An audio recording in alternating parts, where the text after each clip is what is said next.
Hey guys, and welcome back to another episode of AirgunWebTV. Thank you so much for joining us again here at the Daisy Museum. We are going to jump right back into it where we left off with Rick on our journey through Daisy's history.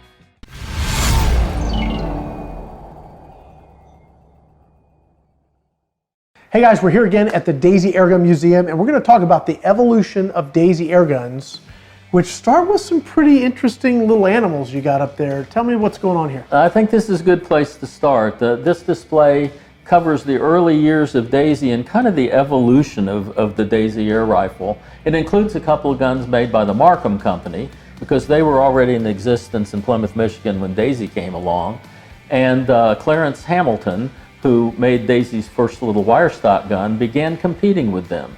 First he made a little wooden gun that was very similar to theirs, but then he decided that he could make a better gun out of all steel and cast products. And so he did so with this little wire stock gun here. Now all these guns throughout the evolution were break action guns to this point, and they all were called either wire stock or skeleton frame guns is what they were referred to, and you can see why. Most of them were top cockers in the beginning, and then they got into the break action guns.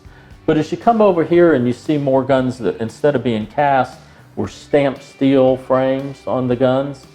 And then look at this one here in 1903. You and I were talking about that. Yeah, I mean, you could, paint it black, you've got a Red Ryder. Right. I mean, if you were to take that gun apart, I'm sure a good engineer would tell you it looks a lot like a Red Ryder does today. It's a lever action gun, so that would be the forerunner of the lever action gun for Daisy.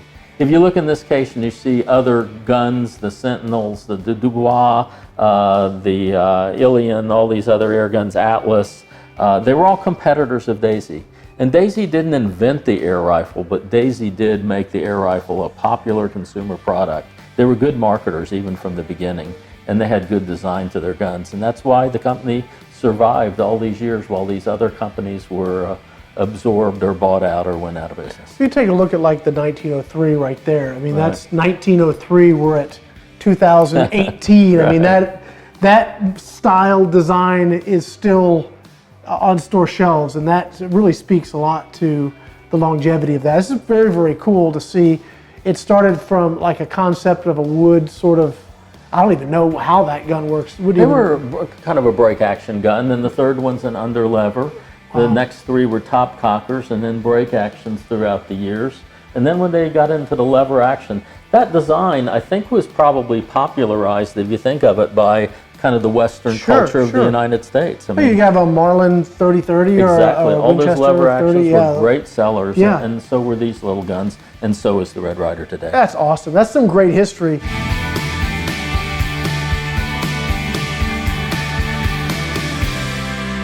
Hey guys, Ben here. Today I am out on the ranch, and I've been working on this episode for you with Daisy and Rick out there at the Daisy Museum in Arkansas. Seeing all these awesome Daisy guns, you know, it reminded me of my childhood and my very first air gun. I actually didn't get a Red Ryder first, I got a pump gun. Pretty similar to one of these. This is Daisy Model 35. Now this one, I've got the Daisy scope on it. I've got Daisy BBs. I've actually got some Gammo pellets here that we're gonna try. We're gonna shoot for some accuracy, and I'm just gonna have a little bit of fun reliving the days of my youth. This is gonna be fun, guys. Check it out.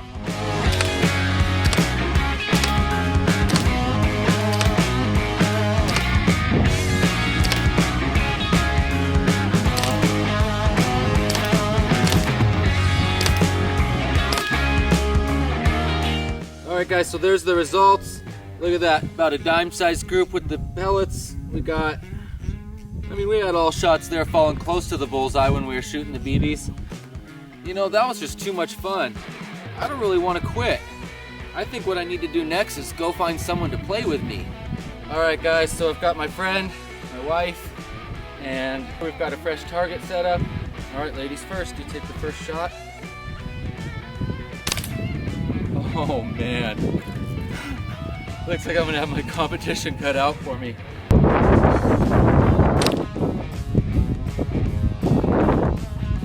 Not quite as good as you, huh? Oh man, another bullseye. She's all nonchalant. Yeah, another bullseye.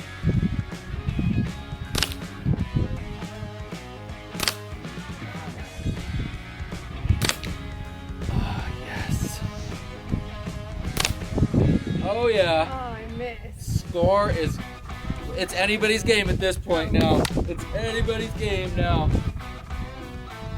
Hey, cheater.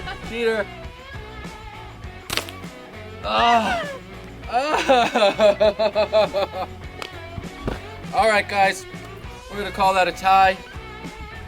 That was really fun. Daisy Powerline 35. Let's get back to the episode, finish that off there with Rick at the Daisy Museum. See you guys later.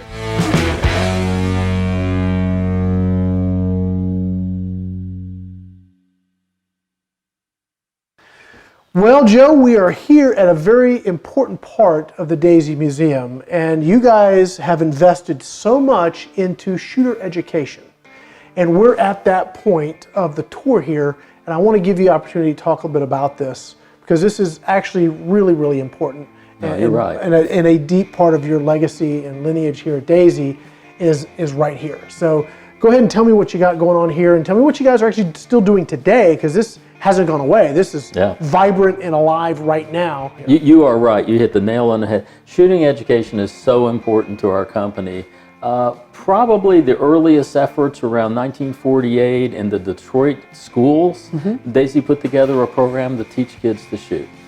When you think about it, it's kind of like riding a bicycle. If you learn those lessons, and you and I have talked about this, like keep the muzzle pointed in the safe direction. Right. Or you can say, don't point at anything you don't want to shoot, or control the muzzle, always know where it's pointing. Learn safe carries.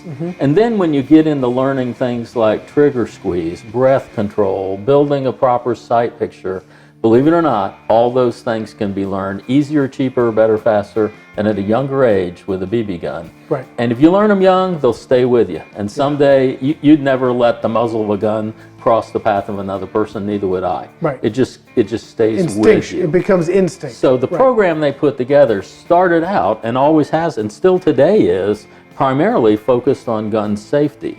Before they ever start talking about let's build a team and shoot and compete. But of course, like any sport that young people learn about, the first thing they think about was, can we have a team? Can I shoot better than you? Can we shoot better than the team in Fort Smith? You know, so competition's a good part of every youth sport, and shooting's no different. By 1966, Daisy had a national, they actually called it international, because back then they had some Canadian teams that would come down and compete, but a national BB gun championship match. And that match is still going on today, every July 4th week, here in Rogers, Arkansas, out at our convention center, a beautiful facility. They're shooting indoors now. Back in 1966, they were shooting outside. Wow. This photo here is a photo of the team that won the first match in 1966.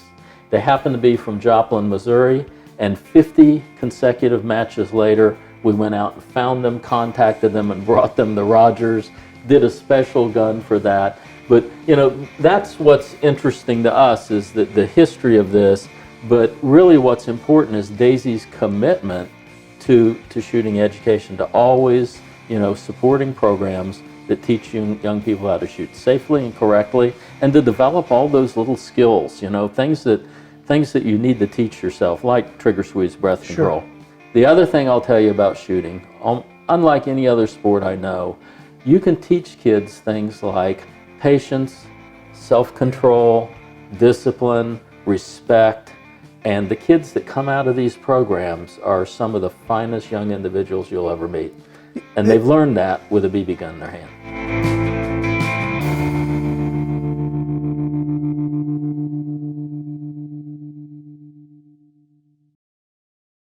Supporting the efforts to give kids a proper foundation of safety is something that runs deep with Daisy. Now let's go and head on over to the Daisy factory with Naomi Utzler while she gets to build a red Ryder. Naomi is going to build her first 1938 red Ryder, so here we go. First you're gonna need 3 of those hex nuts and set one on every spot. Now you're gonna need a barrel, and that goes right here.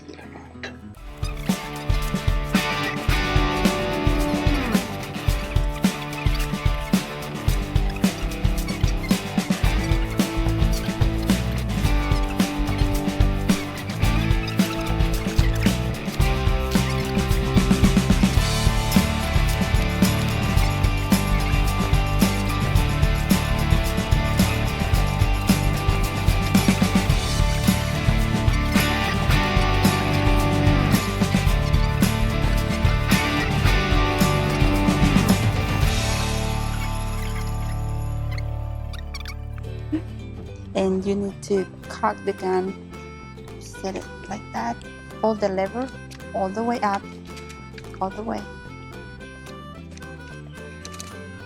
There you go. Now you can release the lever back and fire the gun.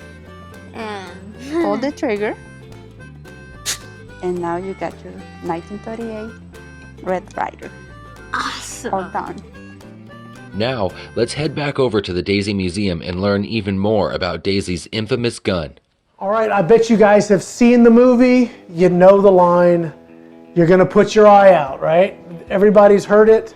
Well, now we can actually talk about the actual product that movie was sort of wrapped around. I mean, the whole movie's not about that gun, but that's what we remember yes, about that gun. It really is. It's a young man's rite of passage, but it's something he wanted so bad. You Right. remember Ralphie, and he wants Yep. a 200-shot Red Ryder Range Rider muffle, the compass in the stock, and the thing that tells time. Yeah. I don't know how he ever said that, but he did.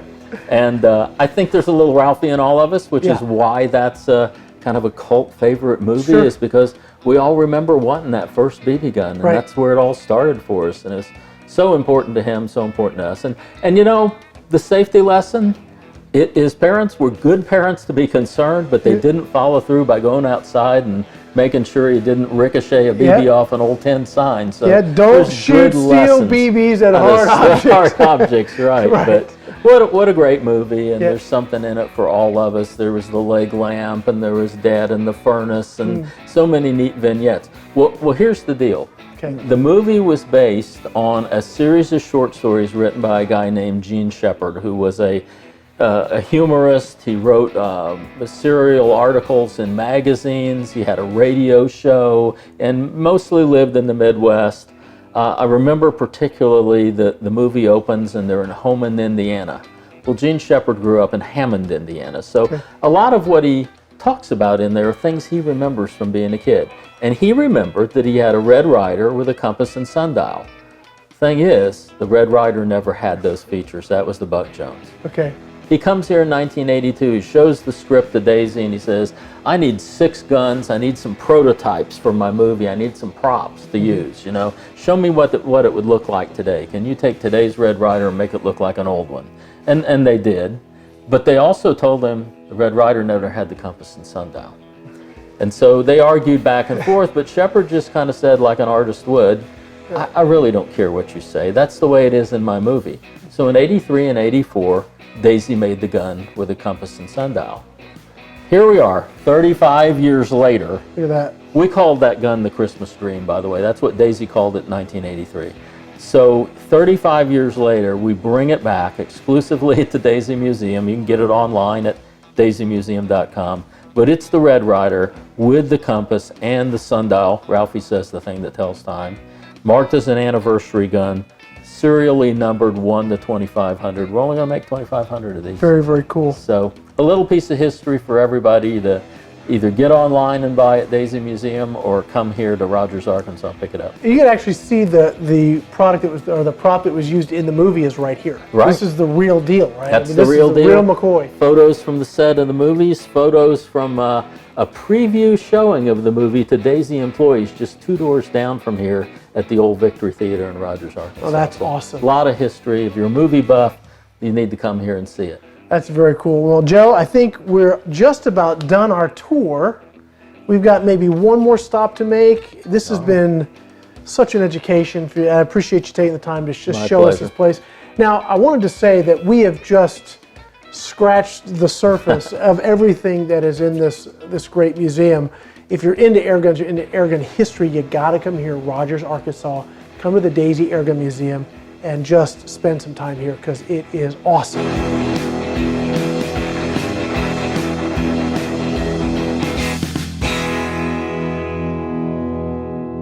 This is a very cool part of the museum because this is where you can take part of it home with you.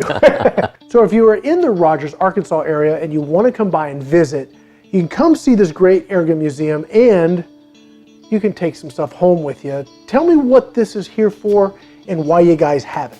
Joe. Well, exactly what you said. Everybody likes to take something home when they go visit someplace unusual and different and new, and this museum is certainly like that. We have a full gift shop here. not only do we sell everything that the Daisy company makes, that Yamo Daisy makes, but we also are the only outlet store for Daisy, which means we have bargains galore. We have lots of good prices on air guns, and Cool. just have to come by and see what we have or call us to see what's available. But then we have posters and clocks and pins and targets and pocket knives, and we have limited edition BB guns. So I we really have like those limited edition 100th guns. anniversary Really of the nice. Model 25, the 130th anniversary of the company.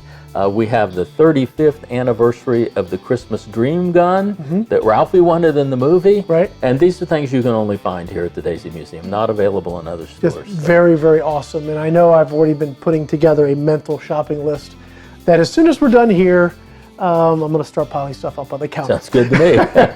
This just been great fun, guys. If you're in the Rogers, Arkansas area, you got to come here to the Daisy Airgun Museum. It's only $2 to get in, and you can spend several hours going through here just seeing all the cool stuff and just learning so much about Daisy, its history here, its deep U.S. lineage, and its contribution here to us as a nation. It's pretty amazing to see just how deep those waters run. Joe, thank you so much for My pleasure, everything, Rick. I've enjoyed taking it. all this time with us today.